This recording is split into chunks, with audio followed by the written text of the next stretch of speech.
Budget 2025 और 26 पाकिस्तान और IMF के दरमियान मुज़ाकरात जारी हैं।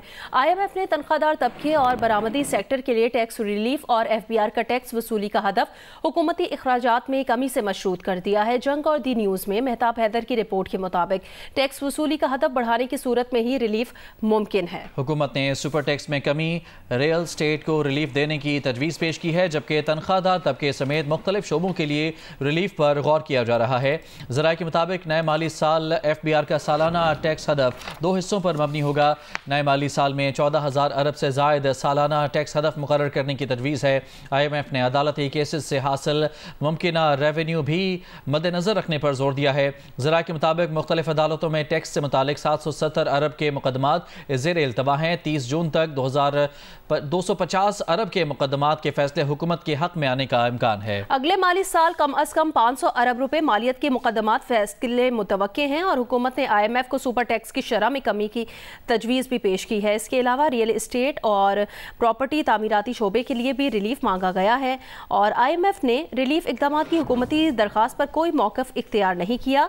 फिलहाल IMF के साथ कोई नई शराइत भी तय नहीं हो सकी हैं।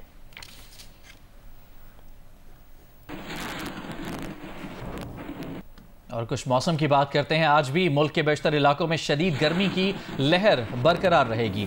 महकमा मौसमियात का कहना है कि मुल्क के जुनूबी इलाकों सिंध, जुनूबी पंजाब और बलोचिस्तान में दिन का दर्जा हरारत मामूल से 4 से 6 डिग्री सेंटीग्रेड ज्यादा रहने का इम्कान है, जबकि मुल्क के बालाई इलाकों वस्ती और बालाई पंजाब, इस्लामाबाद, खैबर पख्तूनख्वा, कश्मीर, गिलगित बल्तिस्तान में मामूल से 5 से 7 डिग्री ज्यादा रहने की तवक्को है।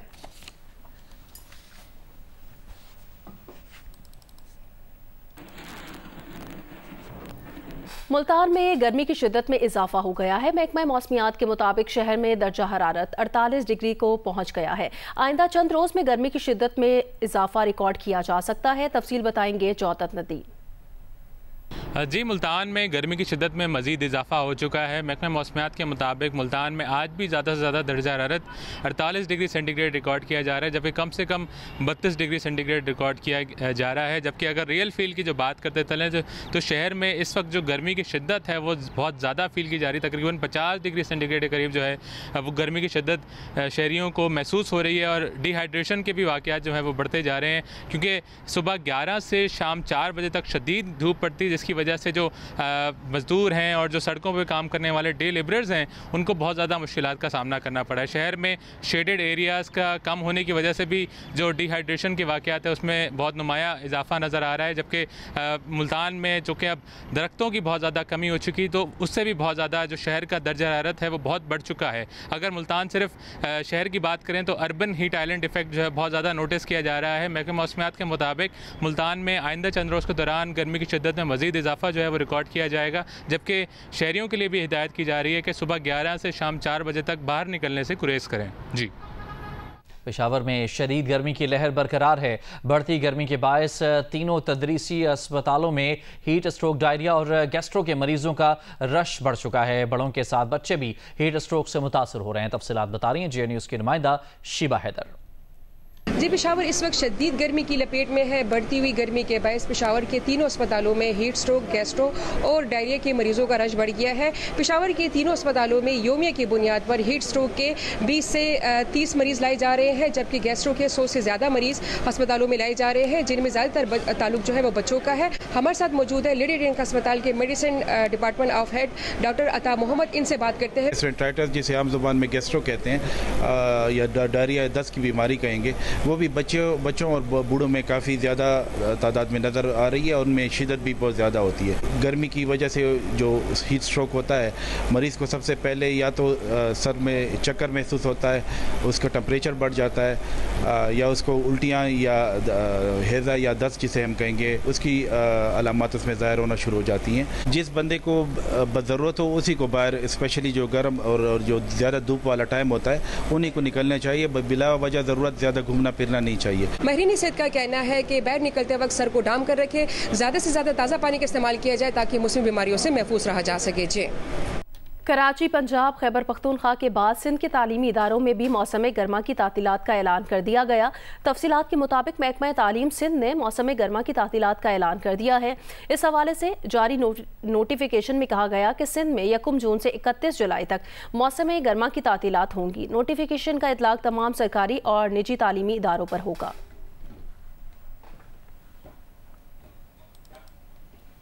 ऐवान सदर में आर्मी चीफ आसिम मुनीर को फील्ड मार्शल का एजाज़ देने की तकरीब मुनाकिद हुई। सदर मुमलिकत आसिफ अली जरदारी और वज़ीर आज़म शहबाज शरीफ ने आर्मी चीफ आसिम मुनीर को बैटन ऑफ फील्ड मार्शल का एजाज़ दिया। Ladies and gentlemen, in recognition of his distinguished military leadership, extraordinary courage and unyielding commitment in safeguarding the sovereignty, territorial integrity and strategic interests of Pakistan during one of the most critical periods in recent history, on the direction of the Honorable Prime Minister Mr. Mohammad Shehbaz Sharif and with the approval of the Federal Cabinet, General Syed Asim Munir, Nishan-e-Imtiaz Military, is elevated to the rank of Field Marshal. I now request the President of the Islamic Republic of Pakistan and the Prime Minister to kindly proceed with the investiture and confer the baton of Field Marshal upon Field Marshal Syed Asim Munir, Nishan-e-Imtiaz Military Chief of the Army Staff.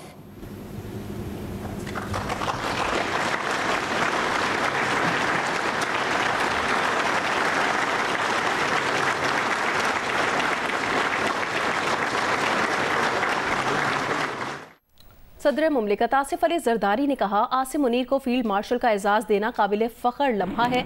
मारिका हक के दौरान field marshal Asim Munir ने front से lead किया है।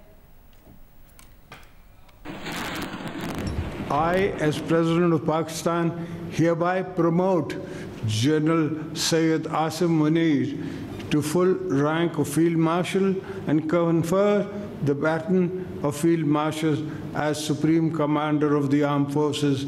I was more than happy to affirm this conferment.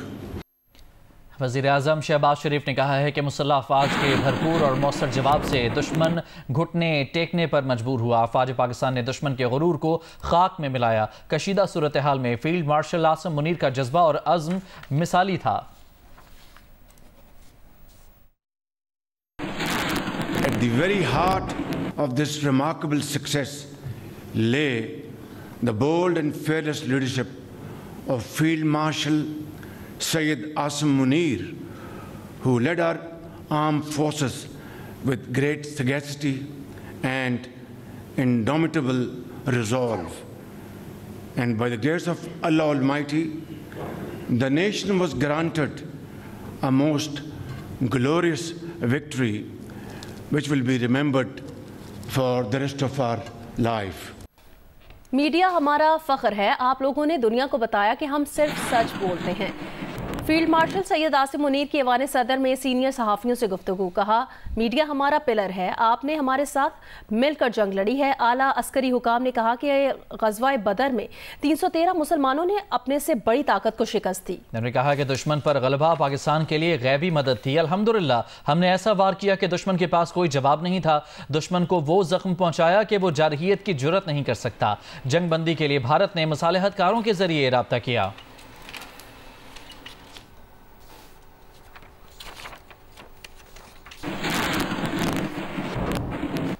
Field marshal Syed Asim Munir की ज़ेर सदारत 270वीं कोर कमांडर्स कॉन्फ्रेंस मुनाकिद हुई।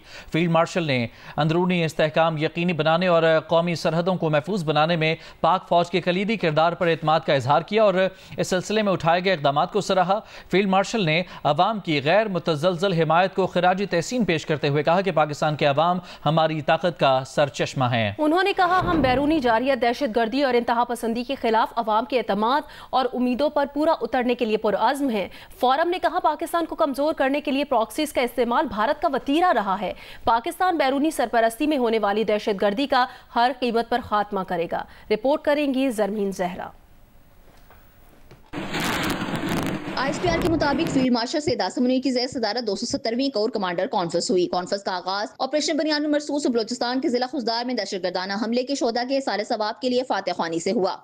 कॉन्फ्रेंस के शुरा ने कहा कि खुजदार में सफाकी भारत की पुष्पनाई से चलने वाली प्रॉक्सीज के जरिए की गई, जिसके नतीजे में 4 मासूम बच्चे और 2 बेगुनाह अफराद शहीद हुए। फोरम ने निहत्ते शहरियों बिलखसूस मासूम बच्चों को दानिस्ता निशाना बनाने को इंसानियत के बुनियादी असूलों और बैनुल अक़वामी कवानीन की सरी और काबिल मुज़म्मत खिलाफवर्जी करार दिया।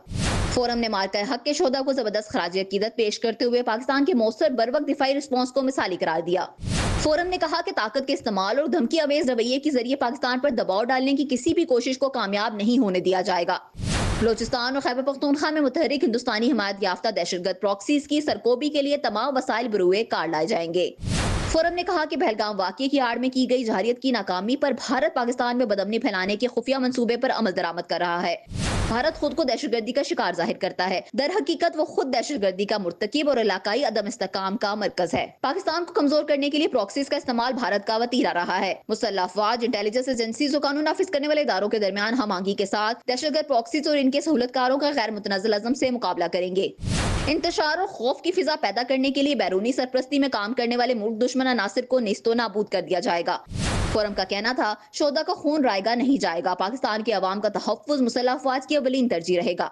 शुरा कॉन्फ्रेंस ने सैयद आसिम मुनीर को फील्ड मार्शल का एजाज मिलने पर मुबारकबाद पेश करते हुए इनके स्ट्रेटेजिक विजन, गैर मुतनज़्ज़ल क़यादत और कौमी दिफा के लिए गरा कदर खिदमात को खराज तहसीन पेश किया। फोरम ने पाकिस्तानी मीडिया, इंफॉर्मेशन वॉरफेयर और पाकिस्तानी नौजवानों के जज्बे हुब्बुल वतनी को भी सराहा, जो भारतीय प्रोपेगेंडे, जाली खबरों और जंगी जुनून के खिलाफ रियासत के साथ कदम मिलाकर खड़े रहे। फोरम ने सियासी क़यादत को इनकी दूरंदेशी, मार्का हक के दौरान बेमिसाल क़यादत, पुख्ता यकीन और गैर मुतनज़्ज़ल अज़म के साथ कौम की रहनुमाई पर सलाम पेश किया। फोरम ने खित्ते में पायदार अमन के लिए बैनुल अक़वामी बरादरी की फौरी तवज्जो और मौसर मुदाखलत की जरूरत पर भी जोर दिया। सरमीन ज़हरा, जियो न्यूज़, इस्लामाबाद। क्या भारत एक दहशतगर्द रियासत है? भारतीय हुकूमत पाकिस्तान और इस्लाम की मुखालिफ क्यों है? सिंध को पाकिस्तान से अलहदा करने की साजिश कब बनी? दहशतगर्द तंजीमों के भारत से क्या रवाबित हैं? भारतीय मुसन्निफ ने भारत की दहशतगर्दी का पोल कैसे खोला? भारत की रियासती दहशतगर्दी के नाकाबिल तरदीद सबूत। हामिद मीर की तहकीक में सनसनीखेज इंकशाफात। देखिए कैपिटल टॉक स्पेशल आज शब 7 बजे सिर्फ जियो न्यूज़ पर। भारतीय हुकूमत और भारतीय मीडिया की तरफ से बगैर सबूत के पाकिस्तान पर दहशतगर्दी के इल्ज़ामात लगाना एक पुरानी रवायत है, लेकिन सच्चाई ये है कि इस खित्ते में दहशतगर्दी का सबसे बड़ा निशाना हमेशा से पाकिस्तान है। अब ये जो एक पाकिस्तान पे इल्ज़ाम लगाया जाता है कि जी पाकिस्तान जो है वो दहशतगर्दी का स्पॉन्सर है, पाकिस्तान एक दहशतगर्द रियासत है, और सबसे ज़्यादा पाकिस्तान पर दहशतगर्दी का इल्ज़ाम जो है वो भारत की तरफ से लगाया जाता है। आज से नहीं, कई दहाइयों से ये सिलसिला जारी है। आप इस इल्ज़ाम का अगर बहुत बारीक बीनी से जायज़ा लें तो आपको ये पता चलेगा कि दरअसल जो भारत की हुक्मरान जमात है बीजेपी, इसका मसला दहशतगर्दी नहीं है। इसका मसला दरअसल पाकिस्तान बतौर एक रियासत है और इसका मसला इस्लाम और मुसलमान है। वज़ीर सेहत पंजाब ख्वाजा इमरान नज़ीर ने जेल अस्पतालों में डायलिसिस का मुनज़्ज़म निज़ाम मुतारिफ करवाने का हुक्म देते हुए कहा, जेलों के अस्पतालों में जदीद आलात तिब और एम्बुलेंस मुहैया की जाए। वज़ीर सेहत पंजाब ख्वाजा इमरान नज़ीर की ज़ेर सदारत इजलास में जेल अस्पतालों में मसाइल का जायज़ा लिया गया। वज़ीर सेहत का कहना था, कैदियों को मयारी तिबी सहूलियात फराहम की जा रही हैं। आइंदा सालाना तरक्याती प्रोग्राम में जेल अस्पतालों को मज़ीद फंड्स फराहम किए जाएंगे। ख्वाजा इमरान नज़ीर ने कहा, आइंदा ADP में जेल अस्पतालों के रीवैम्पिंग प्लान शामिल करने की हिदायत की है और कहा, dental health, x-ray, lab technician की कमी को फौरी दूर किया जाएगा।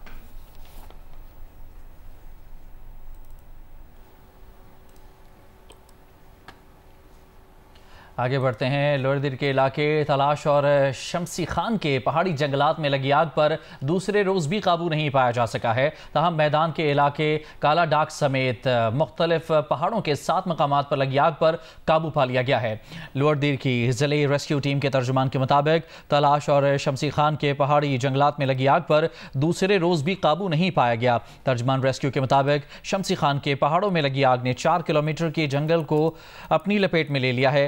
इलाका दूर अफ्तादा होने और शदीद गर्मी के बायस आग फैल रही है। जंगलों में आग लगने के बायस सैकड़ों परिंदे हलाक हो चुके हैं। शमसी खान के पहाड़ों में लगी आग पर काबू पाने के लिए रेस्क्यू, फॉरेस्ट, वाइल्ड और मकामी मकीन कोशिशों में मसरूफ हैं। तर्जुमान के मुताबिक मैदान के इलाके काला डाग समेत मुख्तलिफ पहाड़ों में 7 मकामात पर लगी आग पर काबू पाया जा चुका है।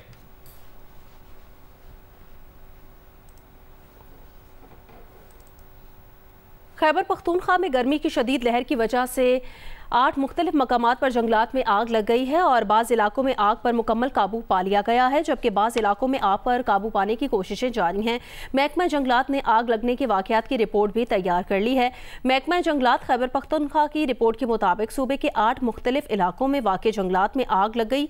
इन इलाकों में आला ढंड बटखेला फॉरेस्ट रेंज, कालदरा दरगई, बुनेर, बाग कुंडी चकदरा, औस्की के दुश्वार गुजार पहाड़ी इलाके भी शामिल हैं। तर्जुमान महकमा जंगलात लतीफ़ुर रहमान के मुताबिक पीटोदरा, तीमरगरा, अदनजई के जंगलात में आग लग गई है, जिस पर काबू पा लिया गया, जबकि बाज़ जंगलात में आग पर काबू पाने की कोशिशें जारी हैं। दुश्वार गुजार पहाड़ियों की वजह से आग बुझाने के अमल में मुश्किलात का सामना है। तर्जुमान के मुताबिक रेस्क्यू ऑपरेशन में महकमा जंगलात, रेस्क्यू, सिविल डिफेंस और मकामी रजाकार हिस्सा ले रहे हैं। रेस्क्यू एहलकारों को कूलिंग का अमल मुकम्मल होने तक वहां पर रहने की हिदायत जारी की गई हैं। तर्जुमान के मुताबिक पहाड़ी सिलसिले में आग लगने की वजह का तयन किया जा रहा है। ताहम गर्मी की शदीद लहर की वजह से आग लगने के वाक़यात रूनुमा हुए हैं। मामूली सी गफलत दरख्तों और जंगली हयात को नुकसान पहुंचा सकती है। पहाड़ी जंगलात के इलाकों में दर्जा हरारत 48 डिग्री तक पहुंचने की वजह से झाड़ियों में आग जल्द लग जाती है, जिससे आग पूरे इलाके को अपनी लपेट में ले लेती है।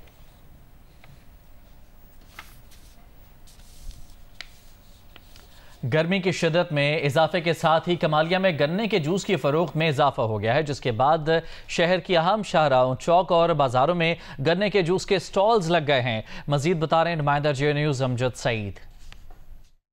हाँ जी बिल्कुल, कमालिया में गर्मी की शिद्दत में इजाफे के साथ ही कमालिया शहर के में ठंडे मशरूबात के स्टॉल लग चुके हैं, जिन पर ख़ास तौर पर दोपहर के वक्त शहरियों का रश दिखाई देता है, जहां पर शहरी मशरूबात पीकर गर्मी की शिद्दत को कम करने की कोशिश कर रहे हैं। कई रोज़ से कमालिया में दर्जा हरारत 40 सेंटीग्रेड से ऊपर रिकॉर्ड किया जा रहा है। ऐसे में शहरी गन्ने का जूस पीने को तरजीह दे रहे हैं, जिससे वो गर्मी की शिद्दत को कम कर रहे हैं। गन्ने का जूस आम आदमी के लिए सस्ता मशरूब है, जो तवानाई भी फराहम करता है। तिब्बी माहिरीन का कहना है कि गन्ने के जूस का रस ज़रूर इस्तेमाल करें, ये मुख्तलिफ बीमारियों से भी बचाव का बायस बनता है। जी, पेशावर में पुलिस ने दहशतगर्दी और जराइम की रोकथाम के लिए 600 असलहा लाइसेंस मनसूख करने का फैसला किया है। पहले मरहले में 300 असलहा लाइसेंस की मनसूखी के लिए जिला इंतजामिया को मुरासला इरसाल कर दिया है। तफसील बताएंगे जियो न्यूज़ के नुमाइंदे अबू बकर सिद्दीक।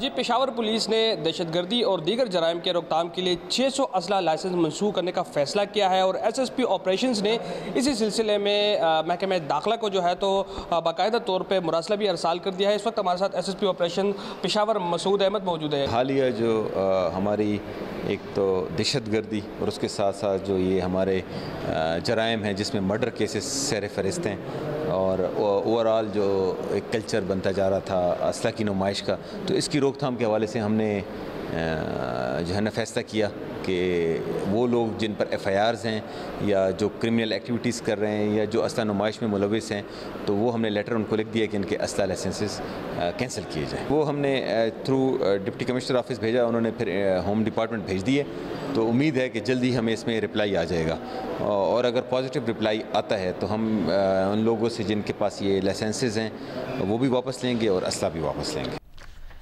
वंडा कराओ सुख पाओ, ये सिर्फ एक मकामी कहावत नहीं बल्कि आज ज़िला चिन्योट की ज़मीनी हकीकत है। Punjab urban land system enhancement project के तहत अराजी की तकसीम के अमल में चिन्योट ने फर्स्ट क्वार्टर में सूबे भर में दूसरी पोजीशन हासिल कर ली है।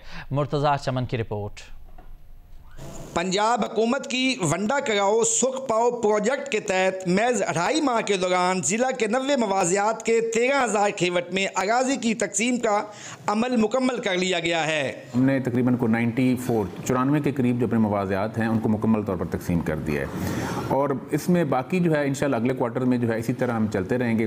पूरे पंजाब का ये कंपैरेटिव एक चार्ट बना है और उसमें चिन्योट ने जो है पूरे पंजाब में जो है वो 2nd पोजीशन हासिल की है। डिप्टी कमिश्नर चिन्योट कहते हैं कि खवातीन और अक़लियतों के केसेस को तरजीही बुनियाद पर रखते हुए ज़मीन की तकसीम का अमल शफाफियत और तेज़ी के साथ मुकम्मल किया गया है। लोग दफातर के चक्कर नहीं काटते बल्कि तहसीलदार खुद मौका पर जाकर यह अमल मुकम्मल करते हैं। जहां एक तरफ चनियोट सरकारी सतह पर कामयाबियां समेट रहा है, वहीं हकीकत ये भी है कि 1 जनवरी 2024 से अब तक ज़मीनी तनाज़ात में ज़िला भर में कई अफराद कत्ल और ज़ख्मी हो चुके हैं, जबकि 5000 से ज़ायद केसेस अदालतों में ज़ेर समात भी हैं। चनियोट में तकसीम का ये मॉडल न सिर्फ मकामी सतह पर दीना झगड़ों का खात्मा कर रहा है बल्कि एक ऐसा रास्ता भी दिखा रहा है जिस पर चलकर दीगर अजला भी आगे बढ़ सकते हैं। मुर्तज़ा चमन, जियो न्यूज़, चनियोट। जियो स्पोर्ट्स में आपको बताएं, HBL PSL 10 के एलिमिनेटर 1 में लाहौर कलंदर्स ने कराची किंग्स को 6 विकेटों से हरा दिया है। कराची किंग्स ने 8 विकेटों पर 190 रन बनाए। डेविड वार्नर ने 75 रन की इनिंग्स खेली। लाहौर कलंदर्स ने हदफ 19वें ओवर में हासिल कर लिया। कज़ाफी स्टेडियम में खेले गए मैच में कराची किंग्स के ओपनर टिम साइफर्ड और डेविड वार्नर ने 43 रन का आगाज फराहम किया। साइफर्ड 16 रन बनाकर आउट हुए। जेम्स विंस 4, साद बे 11, इरफान खान न्याजी 18 रन बना सके। कप्तान डेविड वार्नर ने 52 गेंदों पर 75 रन की इनिंग्स खेली। खुजल शाह 27 रन बनाकर नॉट आउट रहे। कराची किंग्स ने 8 विकेट पर 190 रन बनाए। हारिस रऊफ ने 3 और शाहीन आफरीदी ने 2 खिलाड़ियों को आउट किया। जवाब में ओपनर मोहम्मद नईम 14 रन बनाकर आउट हुए। दूसरे एंड से फखर जमान ने जारहाना अंदाज अपनाते हुए 3 छक्के और 5 चौके लगाकर 47 रन बनाए। अब्दुल्ला शफीक ने 5 बुलंदोबाला छक्कों की बदौलत 35 गेंदों पर 65 रन की इनिंग्स खेली। विकेट कीपर कौशल परेरा 30 रन बना सके। राजा पक्षा 23 रन बनाकर नॉट आउट रहे। कलंदर्स ने हदफ 19वें ओवर में 4 विकेट पर हासिल कर लिया। एलिमिनेटर 2 में अब कलंदर्स का मुकाबला इस्लामाबाद यूनाइटेड से होगा, जिसकी फातेह टीम इतवार को फाइनल में कोयटा ग्लैडिएटर्स का सामना करेगी। गुजरात के एक निजी स्कूल ने दूसरे बैनुल अक़वामी एथलेटिक्स ओलंपियाड में शानदार कारकर्दगी दिखाते हुए पाकिस्तान का नाम रोशन कर दिया है। इस बारे में मजीद बताएंगे जियो न्यूज़ के नुमाइंदे राजा रियाज रासिख। जी, मैं इस वक्त जनाब पब्लिक स्कूल में मौजूद हूँ। यहाँ पे मेरे साथ वो बच्चे जो इंटरनेशनल सतह पे मैथमेटिक्स ओलंपिक्स में जो कि तुर्कमानिस्तान में हुआ था, वहाँ पे पाकिस्तान की नुमाइंदगी की है और इस पब्लिक स्कूल को एक एजाज़ मिला है। That was a great experience of learning because it was my first international competition of mathematics in which we participated was the written competition. Mindset के लेके हम लोग गए थे अप्रैल में तुर्कमानिस्तान, जब जहाँ पे हमने 6 दिन एक कंपटीशन में पार्टिसिपेट किया जहाँ पे 15 ऑलमोस्ट कंट्रीज़ थी और इन लोगों ने मुझे बहुत प्राउड फील कराया कि मुझे वाकई फील हुआ कि हाँ, हम पाकिस्तानी और दुनिया में वैल्यू करती है। हाँ जी, जैसा कि ये स्टाफ टीचर जो वहाँ पे गई थी उन्होंने बताया कि बच्चों ने वहाँ पे पूरे 15 ममालिक में जो कंपटीशन में हिस्सा लेके हमारा सर फख्र बुलंद कर दिया है।